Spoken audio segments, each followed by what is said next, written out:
જય શ્રી કૃષ્ણ। તો આજે આપણે બનાવી છે નવીન સ્ટ્રોબેરી આઈસ્ક્રીમ। કેશવની ફરમાઈશ હતી કે મમ્મી મારે સ્ટ્રોબેરી આઈસ્ક્રીમ ખાવી, નહીતર સ્ટ્રોબેરીનો ફ્લેવર મને એટલો બધો નથી જામતો, પણ કેશવ કે મમ્મી મારે ખાવી છે, તો આજે આપણે એના માટે બનાવી છે સ્ટ્રોબેરી આઈસ્ક્રીમ।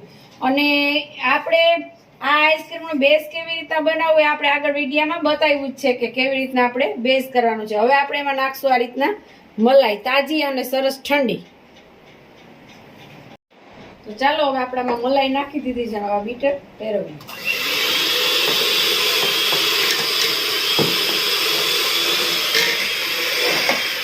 શરૂઆતમાં ખાસ બીટર ચલાવવામાં ધ્યાન રાખવાનું છે, એકદમ બધું ઘટ મિશ્રણ થઈ જાય ને પછી બીટર ચલાવવામાં વાંધો નહીં આવે, કારણ કે બીટરમાં જે ચકડી હોય છે એ આપણી આંગળીમાં લાગવાની શક્યતા રહે છે, એટલે બીટર ચલાવવામાં ખાસ ધ્યાન રાખ। અને ખાસ એ વાત કે આપણે જ્યારે જો આનો કેવો સરસ ગુલાબી કલર દેખાય છે, અને બીજું એ કે આપણે ટોપી જ્યારે પકડીએ ને તો આમાં અંદર આંગળી રાખીને નથી પકડવાનું, આંગળી આપણી આમ અંગૂઠો બહાર રાખવાનો છે, એટલે બીટર આપને લાગે નહીં, એવી રીતના ધ્યાન રાખવું ખાસ। જો આપણે કેશવભાઈને હવે સ્ટ્રોબેરી આઈસ્ક્રીમ સર્વ કરીએ છીએ।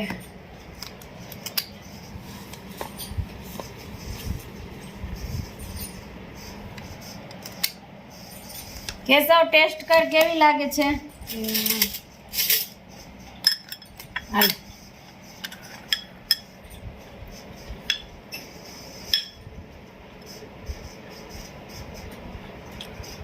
કેવી લાગી?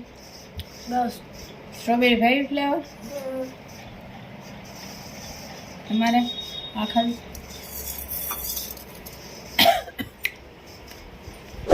અમારા વિડીયોને લાઈક કરજો, શેર કરજો અને કમેન્ટ કરજો, અને અમારી ચેનલ પર નવા હોય તો સબસ્ક્રાઈબ કરજો। જય શ્રી કૃષ્ણ।